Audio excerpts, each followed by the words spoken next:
So, first and foremost, I want to just check in by saying hello to all our viewers out there. Thank you again for tuning in to another episode of YouthLINE Live. For this month, our monthly focus is abuse.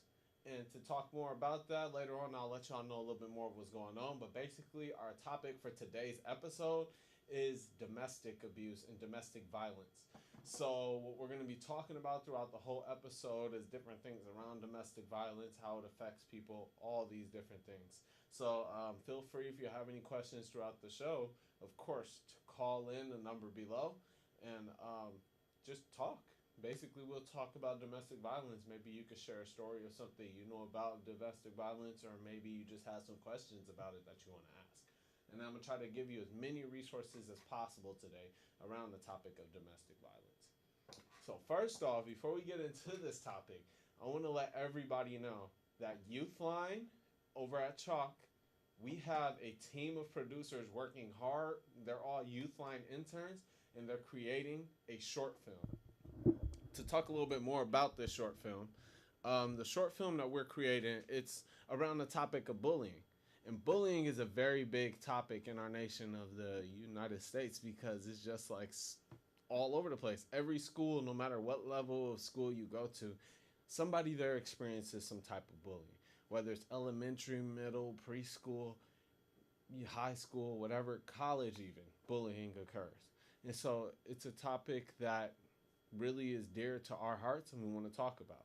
Now, in this film, we're going to be casting, which we've actually already got our cast together. We're going to be casting a few different youth from in your communities that you may recognize, might even be your friends from school.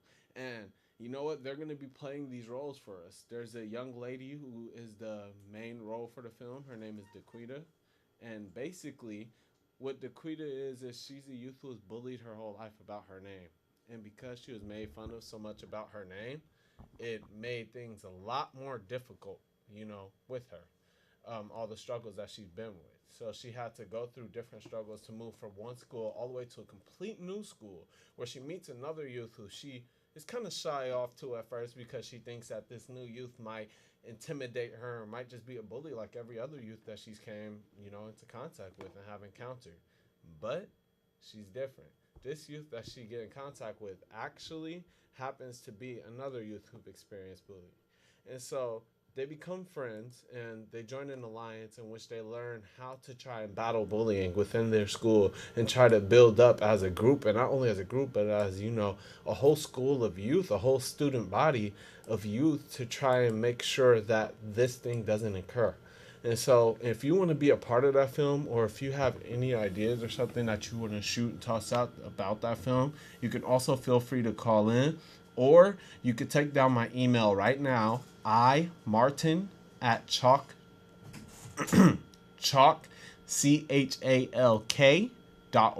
All right, and then I'll email you back and we'll see what we can do. We're always looking for a lot more extras, and we're actually even looking for a location too to shoot the film. So if you know of any location that might be available to us that is like a school campus or sorts to try and get this film shot, please email me. Let me know. And you know what? You'll be a huge part of helping make this film happen. All right. So to move a little bit forward into our schedule and to talk about what we have here for y'all today that we want to go over in domestic violence, I'm going to go over a few different things. So first thing I want to talk about in domestic violence is the first fact about domestic violence. That approximately 40%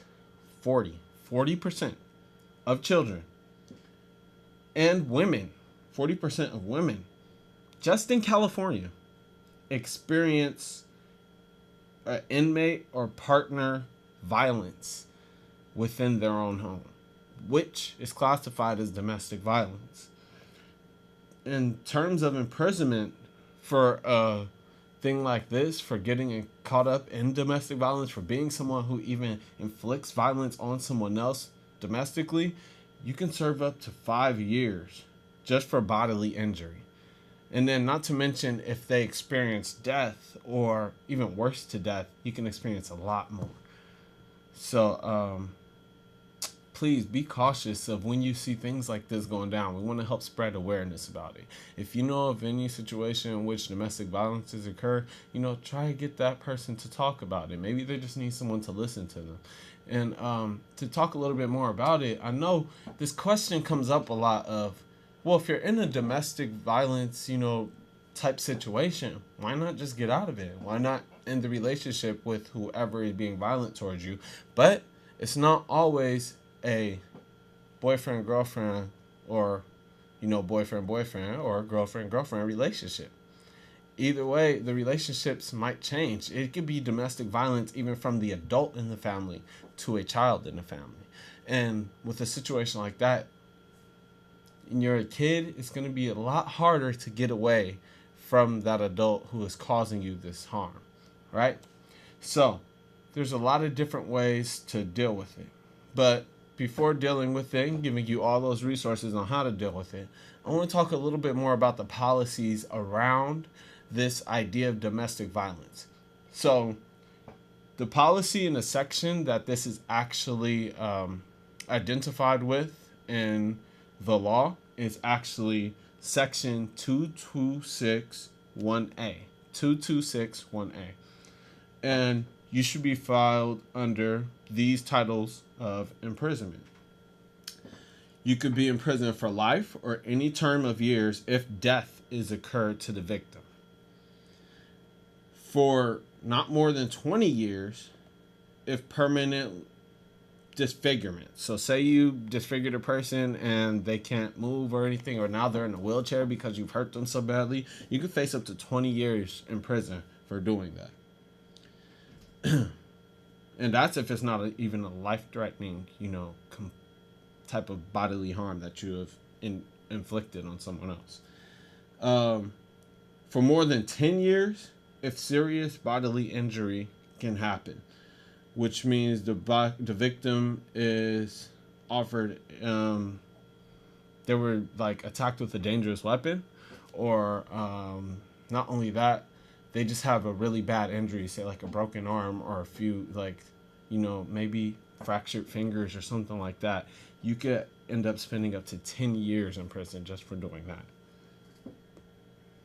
For about 5 years in prison, well, it's in different cases. It depends, because say your domestic abuse was just only a black eye, then yeah, it might be about in between 1 to 5 years. The way that goes is with the court judge making that decision. If the court decides that you've inflicted enough injury on this person for emotional trauma to occur later on in their life, which usually anybody who is in a situation of domestic violence have some sort of trauma going on. But if the trauma can be seen as something medically diagnosed, it can even be to where the court diagnoses the person to have to go see, diagnoses the victim to have to go see a psychiatrist once a week for the rest of their life because of this, then you can very much be in prison for 5 years or even more. So please be careful with these situations around domestic violence.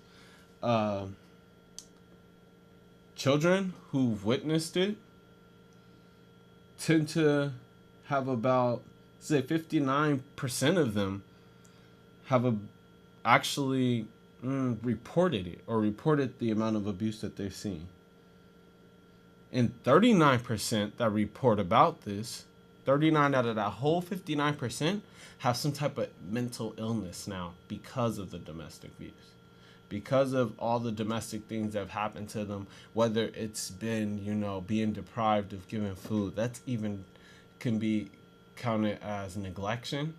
And neglection is another form, in my opinion, of domestic violence, because you're not physically being violent to someone, but you're denying them their basic rights as a human. You deny them that necessity to eat or drink, and they're supposed to be a child that you're taking care of, which can be seen as, a violent outcome, because violent things can happen when you're not getting fed properly. 71 substance abuse often coexist in homes that experience domestic abuse, meaning a lot of homes in which there are situations where youth have to experience domestic violence and maybe something is occurring to them that isn't supposed to be occurring. Most of those times, drugs are involved inside that home. Out of 70% of the time, actually, there's drugs involved within that home, which is causing, probably some type of dysfunction within the home, which causes them to interact this way with violence in certain ways to try and help deal with their home issues. And again, this is in no way, the proper way of dealing with these issues. All of this information I've actually got, I searched up on my own, did a little research about it, and I'm presenting it to you, which is, what I'm supposed to do. All right, on a study of about 9,000 HMO members, which are people who have experienced domestic violence, over a study of about 9,500 people, they found that about 1,010 people out of that whole 9,500 are people who have reported to their mothers that they have experienced domestic abuse. Only to their mothers, though. So that means about 1,000 people out of 9,000 and a half is willing to go forth and report what's going on with them. And there's something seriously wrong about that, because in a world where we're supposed to be free to be who we are, we're able to do all the things that we love and do, we have all these amazing opportunities given to us at our hands, and yet very little of us are even able to express some of the trials and tribulations that we go through in our lives. And that's possibly because of the domestic abuse in some of these families, in some of these households. Domestic abuse can get so violent, can get so violent to where youth are terrified to even speak at school. You might even see children coming into school just looking sad and looking down and probably not talking to anybody, and you don't know what's going on.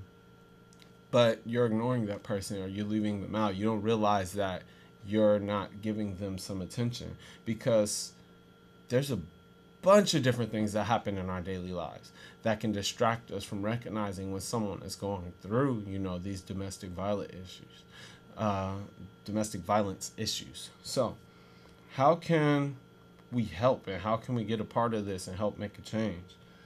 You can make a change by finding a little bit more about this, learning a little bit more about this, doing some research, finding out about, okay, what to look for, what type of youth experience domestic violence. Like I told you already, some youth who experience it usually have some type of drug thing going on at home, some type of drug problem in their household. It may not be them themselves, but it may be a family member in their household who has a drug problem, and that's why the abuse is occurring.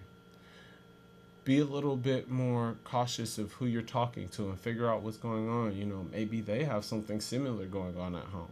And it's not always drug abuse. Sometimes you have parents that have went through emotional trauma in their life, have gone through different things, like they have been abused and have never came forth about it their whole life and talked about it. But they think that that's how you're supposed to deal with a situation or discipline your children, because it happened to them. And so the abuse continues because they're disciplining their children the same way that they got disciplined, and not realizing that that is domestic violence within itself. Now, the key element in domestic violence and domestic abuse are intimidation, humiliation of the other person, and physical injury. People who tend to do physical violence, they're usually doing it for a reason. They're trying to get somebody to, understand them. They're not so good themselves with explaining what they need to explain for someone to understand what they're going through. So the way they explain it is through violence, through humiliating others, through making others feel bad. And they probably aren't always intentionally trying to humiliate you, but they're trying to teach you something, and this is the best way that they know how to teach you. And honestly, let's face it, it's not the best way. Even though it's the only way they know, it's really destructive and really harmful. If you know anybody that is, experiencing this, please try to get them to talk about it and bring it out so that you can report this type of behavior. And I believe we have a caller. Hello, caller. You're on with YouthLINE Live. Hi, yes. I wanted to call in and ask a question. I have a question about the domestic abuse issue that you have going on there. Okay, you have a question about the domestic abuse issue. And caller, may I ask your name? Trina. Hi, Trina. Trina Seymour. So, Trina, um, what's your question? Well, I was just wondering, can domestic violence be inherited in some form or fashion? Inherited? Okay. Yeah, like can it come from your parents and which came from their parents and, so on and so forth? I definitely understand your question. So, for those of you viewers, I'm not sure if you could hear her. We're having a few technical issues here, but her question was, can domestic violence be inherited or passed down from one adult to their children? And my answer to that question is actually yes, it could very well be inherited. And it's more than just inherited, it's more learned. It's actually the child has seen this happen so many times in their life consistently that they think, oh, this is how you're supposed to deal with this situation. This must be how other people deal with this situation. So you know what? This is how I'm going to deal with the situation. And then it starts this cycle of non-stop domestic violence and abuse that keeps going because they're like, well, I've seen how my parents interact in their relationship and they're violent towards each other. They push and hit each other, but they still love each other. And they think that it's okay to do that themselves, and which it's not. And so, yes, to fully answer your question, it can be inherited to be domestic violence, but more so, I would say the term to use is it can be learned. And just as it can be learned, it can be unlearned. Right. Yeah. So the cycle, it is possible that the cycle can be broken. Yes, it is definitely possible. The cycle can 100% be broken. But thank you so much.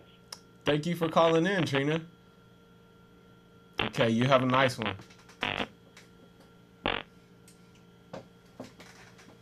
So that was a very important question that she brought up, and I only touched on it lightly earlier. But yes, it can be learned. So you got to watch what you do around youth because they pay attention and pick up all these different things. Now, why do some people stay in relationships that are violent? This is a question that a lot of us ask, and I want to answer that today for you. There's a lot of different reasons. They have fear that if they leave the relationship or tell anybody about the relationship, that person will come after them. They have low self-esteem. Maybe they don't feel like they can make it in the world on their own, and they're relying on this person. So that's why they're staying in this violent relationship, is because they know or they feel like within themselves they can't make it without this other person. Even though there's billions of other people in the world, this is how they personally feel. Maybe it's money. Maybe the person doesn't have enough money themselves to live on their own and take care of themselves. So they're like, well, you know what? This person has a house, they have money and all this stuff. I'm going to just let them keep abusing me so I can have a roof over my head or I can have somewhere to stay. That's also a problem. Children sometimes are a reason why people stay in these relationships. If they have kids together, they'll still stay in an abusive relationship because they're like, well, I don't want my kid to be in a torn, have torn apart parents that aren't bringing them up, being in a torn home, is what we would like to call it. A torn home is a home that doesn't necessarily have both parents there taking care of the child. Maybe it's just for control. Maybe the person is sitting there and they like being controlled. Maybe some people aren't seeing it as an abusive relationship because some people like a little bit of a controlling personality around them.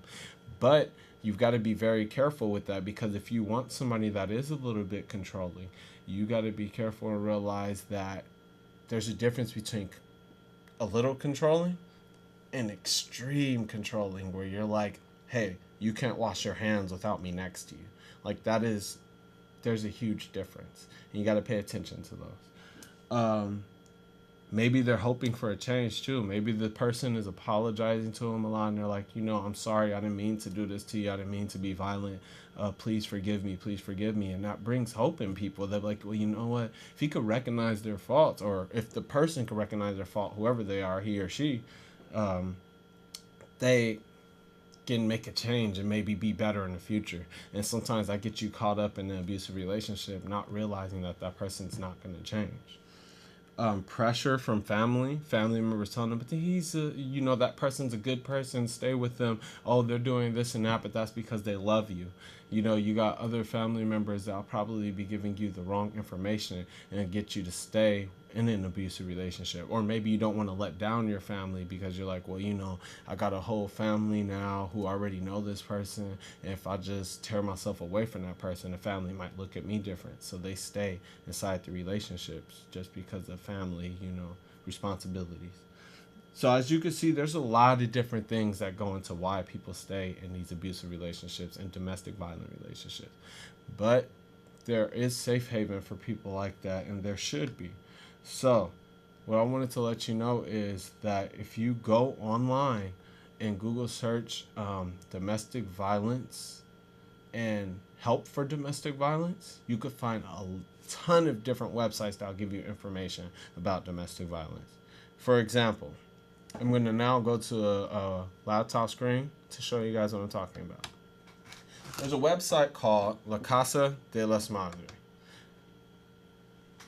Now, La Casa de las Madres has a phone number for adults that you could call if you know anybody that's experiencing domestic violence or if you're in a violent relationship yourself.